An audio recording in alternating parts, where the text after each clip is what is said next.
We are here to talk about The Boys Season 2, Episode 4, Nothing Like It in the World. I'm Mike Rougeau. I'm here with Dave Klein.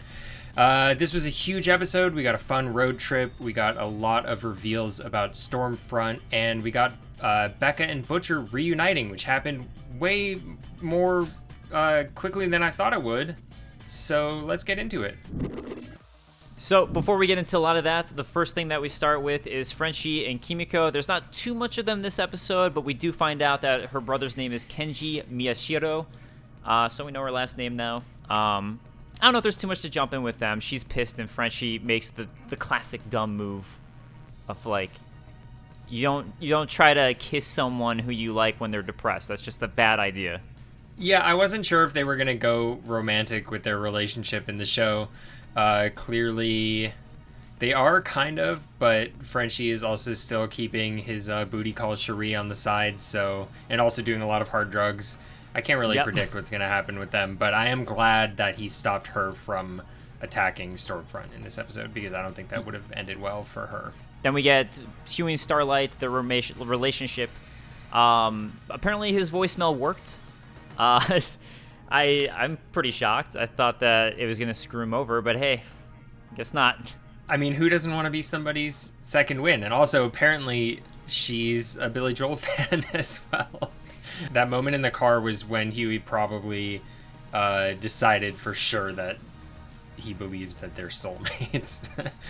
Yeah. And they both started singing that when she knew every word to "We Didn't Start the Fire." I liked also the Starlight song coming on a few times. That was a nice touch. Yeah, it's playing on multiple radio stations. I liked their whole road trip. It was a very different vibe for this show. It's not often that you get a few characters sort of all thrust into a different situation together for a long stretch of an episode, right? Like Mother's Milk and Starlight getting scenes together is probably a first for the show, and then the three of them just sort of having a different dynamic, being in a different environment than they normally have. It felt the same way for us. Like, we went on a trip with them and got to experience something a little bit different than what a typical The Boys episode involves. And nothing horrible happened, right? Like, it was just kind of nice. It was just kind of nice the whole time. I kept expecting Homelander to show up and like cut one of them in half. Yeah, we're so used to it at this point that it's actually shocking when something bad doesn't happen. We did get a comment from Lance30A in the comments last week pointing out that the album title for one of Billy Joel's albums is Stormfront, and that ended up connecting again this episode, as you found. So I don't know a lot about Billy Joel, so any more comments helping with the context of why there's so much Billy Joel in this show are appreciated. But that's Billy Joel's 1989 album. His 11th studio album is called Stormfront, incredibly. And the song "We Didn't Start the Fire" is from that album, and that, of course, is the song that they sang in the car in this episode. So, it all connects, man. It's all pieces coming together. As you pointed out, it's about historical events from 1949 to 1989, which I think will be relevant in a little bit. But before we get to that, we get the donut shop. Something interesting was that the protesters demanding Compound V be shared with the International Health Organization. So that was on the the subheading on the Chiron for the news show, and then later in the episode when Stormfront's doing her rally in the park, there are people holding signs that say like "We want Compound V." So obviously everybody wants superpowers, but then beyond that, we found out in this episode that Compound V makes you extremely long-lived because Stormfront is like minimum 70 years old, as the boys pointed out. Who knows what kind of disease-curing, general longevity of life, improvement of quality of life this thing could have, and Vought has been selfishly keeping it secret for decades. And Mike, I want to ask you something, which is that Annie points out MM's OCD. So this is something that I actually kind of noticed in the episode before she pointed out that he kept on tapping. I was like, why does he keep on doing that? And then she pointed it out. And I feel like this has got to be something that we're going to find out about more in future episodes. Like, I feel like there has to be a reason that he does it. Do you have any thoughts on it? Yeah, it is something. It is a trait of his in the comics as well. Although I still haven't finished the comics. I'm 50 I'm getting close to the end. I'm working my way through them. There's a lot about Mother. We got a lot of his backstory this episode. But there's still a lot about Mother's Milk that we don't know. We still don't know why he's called that. Besides that, his last name is Milk. We don't know really anything about his mom, which is definitely a thing in the comics, though it's gonna have to be different in the show, if they do go there. And we don't know what happened. He says in this episode something happened between his family and Vought when he was a kid. He doesn't want to talk about what it was. I know what it was in the comics. Again, I think it'll probably have to be different. I'm not 100% sure. But yeah, there's a lot we don't know about him still. So I do feel like that is one detail that might get further fleshed out down the road. Right. I wonder if his OCD could relate to some traumatic event that happened in his past. That can be the start of OCD, and something that we're going to find out about. Like, why is he so concerned about washing your hands and things like that? Or it'd be nice if it paid off in future episodes, and that's what I'd like to see, is some kind of payoff. There's a cute scene between Huey and Annie at the vending machine with the Almond Joy discussion. Mike, what do you think of Almond Joys? I'm so glad you asked it. No, I went to the drive-in premiere for The Boys Season 2 last week in Los Angeles, and they gave out goodie bags, with popcorn and masks and hand sanitizer and Almond Joys, and I didn't know why, because they screened. We had watched the first 3 episodes last week. And hadn't seen episode 4 yet, and so I didn't get the Almond Joy reference. But I do like Almond Joy a lot. I said to my wife at the time, Almond Joy is one of my top 3 favorite candy bars. And and then we watched this episode, and Annie says almost the exact same thing to Huey, and my wife reacted much the same way that Huey does, which is with shock and horror. I like coconut. Whatever, at least you didn't say the bits of honey one, whatever that is. Like, that's... I like Charleston Chew, though, so I like her second favorite. Did you get Fresca at the premiere? No, they didn't give out Frescas. They gave out normal water bottles. See, now we have to really overanalyze everything that you got at the premiere now that this happened. It was a nice scene. It was nice to see them, like, have a real heart-to-heart scene. It's nice to see them really come together. They end up hooking up, which... I don't know. I don't see this romance ever dying throughout the rest of the season, at least. Even with what happens at the end of the episode, I think that they're still going to keep on coming together at points. What do you think? It's interesting. I'm sure a lot of fans are really happy about this because people like to, ship various characters, and they have this cute little romance. And I like the two of them together because they make each other happy, and it's nice to see characters happy in this show where so many horrible things happen. But it's also, like, I was so tense throughout this episode. They keep talking about how they need to be careful, and yet, as we pointed out before, Huey's leaving her voicemails. They're meeting in public on the train. Yeah. He's a wanted fugitive, and she's super famous. At the end, when they kiss on the street, I'm like, somebody is watching you. And yet, earlier in the episode, when Homelander attacks her in the elevator, she tells him, "We are not together." And, he concludes that she's not lying. And he has all these superhuman senses. He's listening to her heart rate, all this other stuff. And he believes her. So when she says she is not with Huey, she's telling the truth. Yeah. And so I think the way they parted at the end of the episode is pretty much necessary so that she can continue to, have deniability about working with him. Yeah, I mean, I completely agree with you that it's the right choice. And also that I like seeing them together because they're happy together. But they can't be together, and that's the tragedy, one of the many, many tragedies of this show. Yeah, much like Butcher and Becca. Yeah, yes, much like them. But I do think that with this romance, at least, that it will keep on cropping up. I don't think that it's over yet. But that said... we get what I think everyone is going to want to talk about, which, Mike, Jesus Christ, man, how did you predict this? I mean, like, I was so impressed. I texted Mike right when I saw the episode, like, oh my God, with like all these exclamation marks, because I was so excited that he was right about this. It's true. I don't know. It was just it was my gut instinct. Having read the comics, there was enough that was sort of connecting. Yeah. There was enough connecting tissue, joining all these things together, and it just made sense to me. And also, I'm a genius, so yeah. Liberty is Stormfront. I mean, that's the thing. Liberty is Stormfront. Liberty is Stormfront, or Stormfront was Liberty. I thought it was a really poignant. I don't want to say fun because it's obviously horrifying, but I thought it was a well done reveal, because even as it was happening, as she's recounting the story, and we're not seeing this hero's face who's killing her brother. I was going, that's Ayakash's voice. Yeah, I thought the same thing. So I was watching. Yeah, I was watching with my girlfriend, and I was like, that totally sounds like Stormfront. That sounds just like her. And then right afterwards, it's like, it was her. I was like, Would you have thought that in that moment if I hadn't put that bug in your brain? I wouldn't. I would not have. But I was on board with your theory after I did further research last week and found the whole Wikipedia fact that Stormfront's website used to be was based off of Liberty.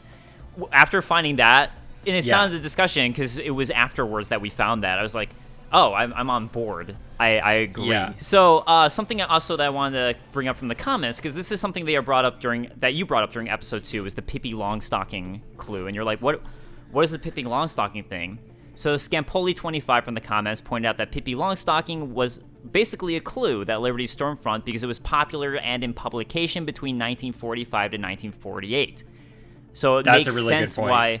Right, so it really makes sense why she would have had that reference where you especially were like, that's such a weird thing. There has to be a reason that she would have pulled up Pippi Longstocking, and more credit to you, man. I see we also have a comment from somebody named Jim Flagg talking about how they think Liberty is the first superhero. She's wearing 1940s clothes, so it's around World War II.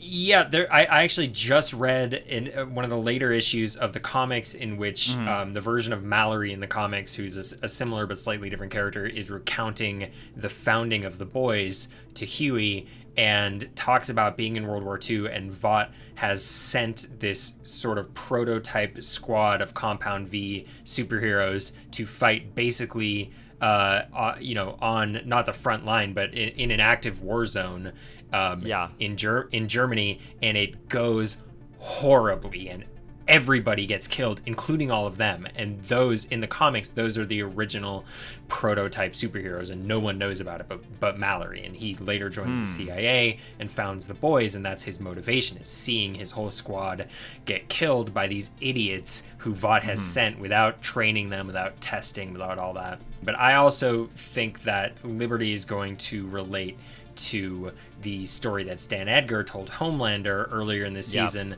about Frederick Vought coming over from Germany, joining the Allied side, and giving Compound V to them. I think Liberty is going to turn out to literally be, one of German origin, an actual Nazi, and be one of Frederick Vaught's original test subjects or whatever, and then he came with her and they rebranded her as Liberty. That would be really, really interesting. I think that's definitely possible, because we get another note that's important, which Huey points out. Huey the former soup worshiper, that Liberty disappeared after 1979 completely. Why would she have disappeared for so long? That's a really strong question. She was an active soup. Well, we've seen them sideline people when they start to become a liability in the public eye, right? So ATrain. ATrain, his downfall arguably starts when he kills Robin. All of these events have followed from that, and now he's off the team.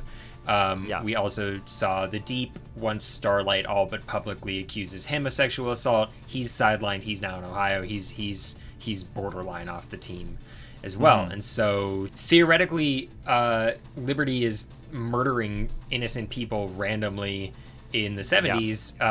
Who knows how many other people she killed? She's clearly picking off people who she wants to target, driving alone on dark highways at night where there can't be any witnesses. Suddenly there's a witness. Vought is having to pay people off. They sideline her. They rebrand. They send her to some minor market, just like they did to the Deep.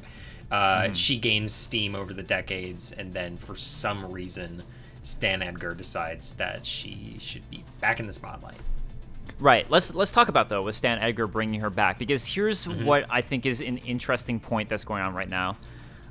So Stan Edgar clearly is the one who brought her back. We get that told in episode 1, and that's why Homelander confronts Stan Edgar in the first place. So Stan Edgar represents Vought to the deepest core.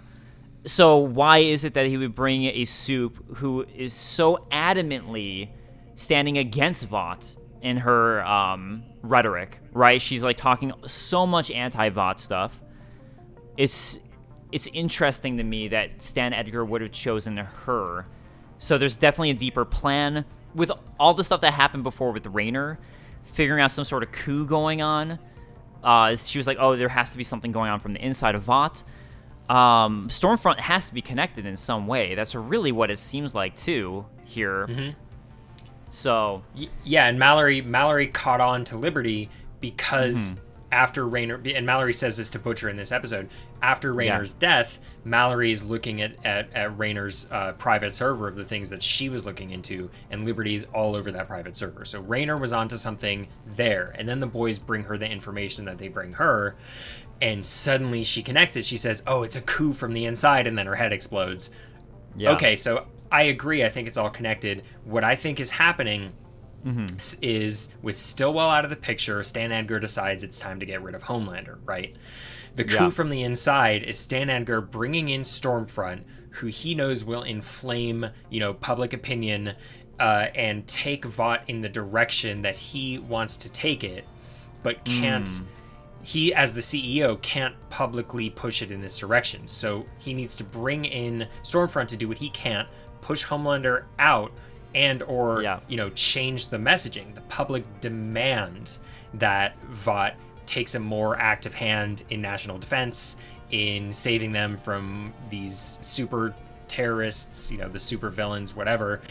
Suddenly, Stan Edgar's hands are tied. He has no choice but to acquiesce to public demands and take Vought in this other direction. And it's also, you gotta break a few eggs. Yeah. It's also interesting too that before, the whole idea of Vought was being very public facing. Basically, it was a Fortune 500 company, right? It was like the Coca-Cola, that type of company of this world, this universe of the boys, where they wanted to be very PR friendly. This was Stillwell's vision, essentially, right? Everything's very PR friendly. Everything's by the books. Everything so everybody likes it. And now Stormfront is bringing very much relevant issues today, in the sense where now, as we get a little bit later in the episode, she talks about, like, it's not enough to just have 50 million fans. It's better to have 5 million soldiers. And that's what everyone's starting to do. And it's just, to me, another brilliant aspect of this show in bringing in modern day relevance, where everyone's starting to pit each other against each other, because you get 5 million angry people. That seems much stronger than 50 million people who aren't doing anything or aren't saying anything. Yeah, everybody's fragmented, and everybody's it's these loud vocal minorities that demand these, that hold these extreme views, and she's fanning the flame. She knows exactly what she's doing. She's smart. She's been around a long time, as she says to Homelander later in the episode, in this scene where I thought that she was gonna seduce him, and she essentially that's what does. It seemed like. I think it's heading there, and we saw that scene in one of the trailers where she basically opens her shirt and says, "Laser my tits," and I still cannot wait to find out what the hell that is about. But in that scene, she says she has changed with the times. Dave, I want to point out the memes, the They're so good. dank, super juicy memes. Personally, how I tend to watch things. I paused it there and went through frame by frame and looked at every single one, and they're so good. I think my favorite one might be Unfaithful Boyfriend guy. Oh, I was going to say that was my favorite one too. Oh, you took my favorite. He's looking at Stormfront walking by. That was my favorite too. That was the one I was going to note. Yeah, I love that one. There's some really good ones in there. Me and the squad on our way to respect Stormfront. Yeah, that was another great everybody one. on the segues. Me and the squad on the way to respect. Yeah. Somebody, my reaction to that was somebody who works on this show had a really fun time making all those memes. Yeah, I'm definitely taking screenshots of all of those memes and putting them in a gallery on GameSpot.com, which is probably already published if you're watching this video. So go look at that. But that does bring us to talk about Homelander and what he's going through this episode. So, yeah. Not what I was expecting. I thought honestly at first I thought it was a dream sequence. I was like, this has got to be a dream sequence or something. The factor that I forgot, because I don't think we saw him again after season 1, episode 2, was Doppelganger. I just completely forgot that he existed. I remembered he existed, but I still wasn't expecting it. That was like I really just thought it was in his head. You know what I found interesting though was it really was. If you rewatch this doppelganger who had suggested to him maybe it's time to pull out the weeds and start all over again. So doppelganger is the one who like really puts that in his head even more. But I guess that's what doppelganger does. What we see is he just keeps on trying to repeat what he thinks Homelander wants to hear. I think possibly doppelganger is just basically telling him what he already knows Homelander, like basically just reaffirming what Homelander already thinks. Since we are talking about that, and we already talked about the Stormfront stuff, it does seem like Stormfront has gotten into Homelander's head for the worst. Not that Homelander was good before, but it seems like she's turning him even worse. The whole comment about 5 million soldiers really seemed to get to his head. Her comment about not needing anybody. And that was one of the things that kept him a little more grounded, was at least feeling like he needed someone to confide in. At least a little bit. It kept him a little more human. And he needed somebody's approval.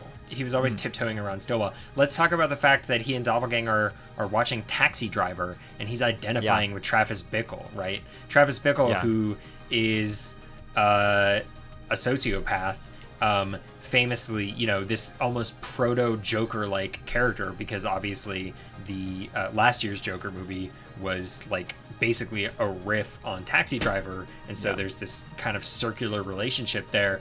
But Travis Bickle, who, spoilers for Taxi Driver, I guess, sorry if you haven't seen this decades-old classic Martin Scorsese movie, but he goes out, he becomes disillusioned with society, he gets rejected by a girl he likes, and then he goes out to kill a politician that she works with, basically for no reason.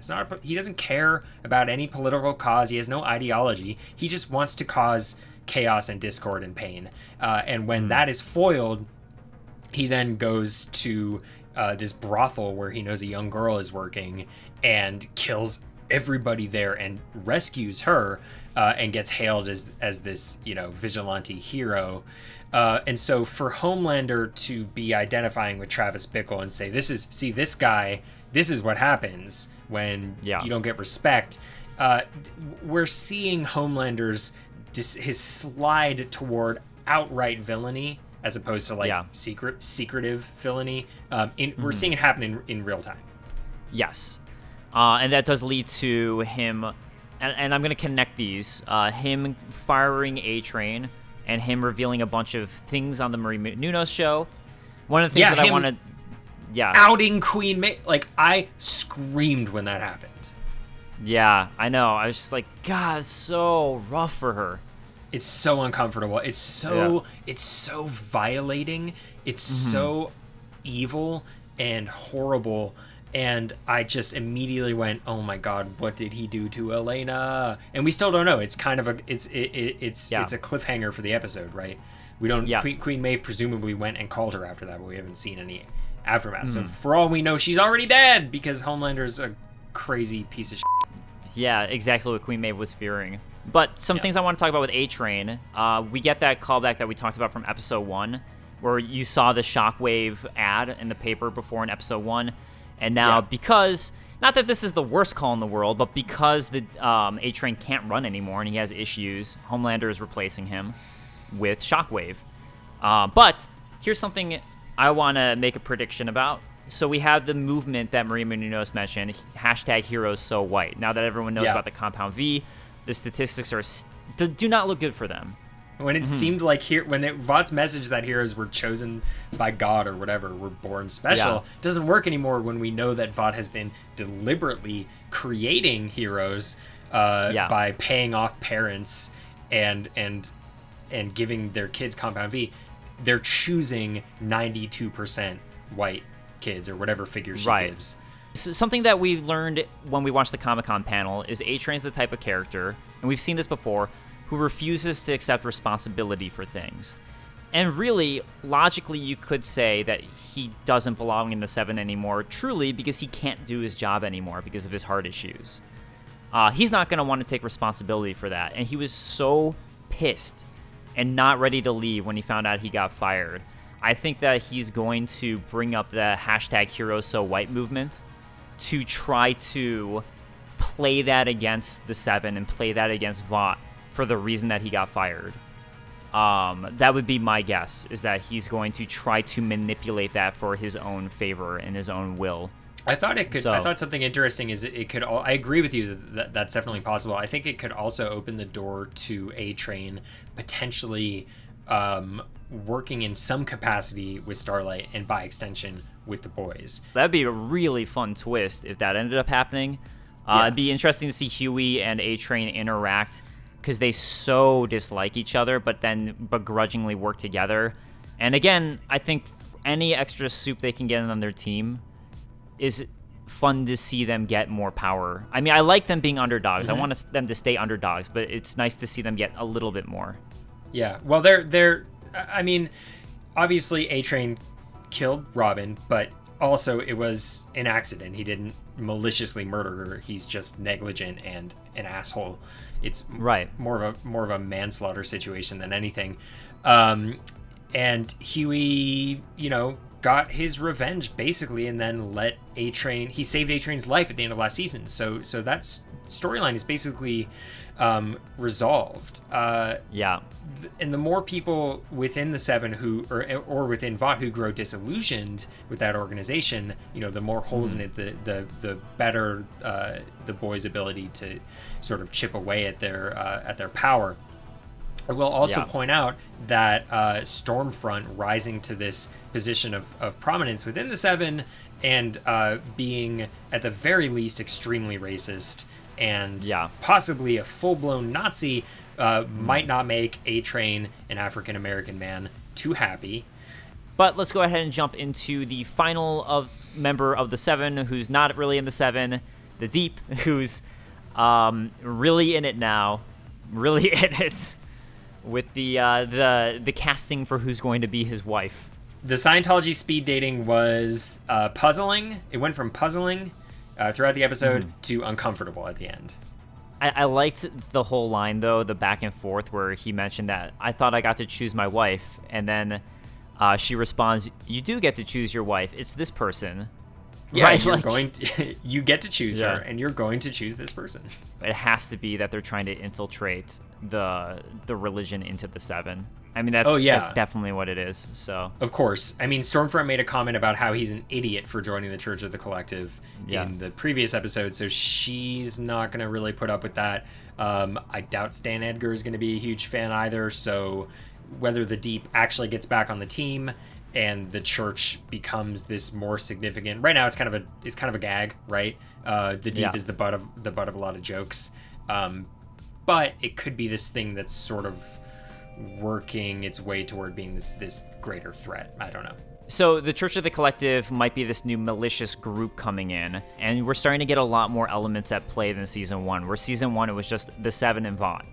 Now you have Homelander's his own thing. Stormfront is her own thing, and if we bring this in, it could be its own thing, and that could all play against each other. So really, it could be not just the boys versus Soups. It could be Soups against Soups now, starting to be who want their own individual goals. And we know that, or we're fairly certain that we're going to meet the leader of the Church of the Collective, Alistair, at some point this season. So, but let's go ahead and talk about the final element that we haven't talked about, which is Butcher. And a lot happened with him. Like you said, I wasn't expecting them to jump this quickly into him meeting his wife, meeting Becca again and reuniting.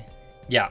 It's I mean that seemed like it was going to be his season-long arc, but it also seems like the show is dead set on busting down this trope of this, you know, grizzled tough guy who is motivated solely by the death or otherwise incapacitation of his wife, which is what Butcher is in the comics, and it's what Butcher was for season 1 of the show. And they defridged her, which is great. Yep. Becca is now a character, and she's complex, and I like her. And you know, they seem intent on keeping her out of the fridge. And then on top of that, Butcher is now going to need to find some new drive. Maybe it's taking down Vought in general. Maybe he's going to go back to that, but not as revenge, as a means by which to free his wife. It's, in a way, it might be a parallel to Homelander, because when Homelander got turned down by Becca, he went all family. And went back to the Seven as his family. That's and true. Perhaps Butcher will go back to his family of the boys as his true family. But it's interesting, though, because this really has been his constant motivator. And, I mean, Becca, rightfully so, is like, I have a family, I have my son, and if Butcher's not willing to accept that, then how could she ever go along with him? I think Butcher would accept the kid. I think his point that Vought would not let them go, obviously they're going to sneak out, but then what? Be on the run for the rest of their lives? I think he's right. If they left the kid, then they could get out, and who knows what might happen then, right? Like, one thing I kept thinking throughout this episode is, why don't they just go public? Sneak Becca out, right? She is all the proof that this company is evil. They've been holding her here. Homelander, they're under this constant threat, and none of this is voluntary. You know, go public, go to the media, expose it all, go public with it, and then there's a massive deterrent as far as the threat of Homelander and the threat of Vought in general. You know, if you make yourself a public enough figure, Homelander can't just fly up and murder you in broad daylight. So I wish that they would go in that direction, but it feel to her, I'm sure that would feel too dangerous, and she's not willing to leave her child, which I don't think anyone can really blame her for. Yeah, and I guess the other thing would be that for her perspective, she's trying to raise Ryan as normally as humanly possible. And then all of a sudden you become this major celebrity in all this. That's probably point. Something she wouldn't want to thrust on Ryan. But you do have a good point. That would be a very safe route and way, quote unquote, safe for them to potentially be together. So I hope that ends up being something they do, just because it's an interesting thing for them to do. Yeah. But I don't know. We'll see how it plays out. I do like that idea and that concept. I'm sure that Butcher will reunite with the rest of the boys. I'm sure that he will summon up a new motivation somehow, come up with some kind of new goal or plan. And I'm also sure that this is not the last we will see of Becca Butcher. Before we wrap, though, there is something else that we found from the scene, which is Black Noir is really interested in finding Butcher. I should say it's another mystery that we kind of end with, which is, why is Black Noir so interested in Butcher all of a sudden? I don't know. Really, I mean, we know nothing. We know nothing about him still. Again, seriously, congrats to you on the incredible prediction about Liberty being Stormfront. I can't get over how incredible of a prediction that was.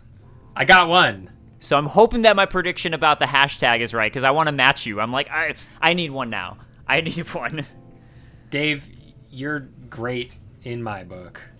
Aw. But guys, as always, thank you so much for joining us. Leave your comments. As we did this episode, we're going to be discussing with you anything that you comment. We want to incorporate that into the breakdowns. And yeah, we'll see you guys next week for another breakdown. Later, guys. Thanks.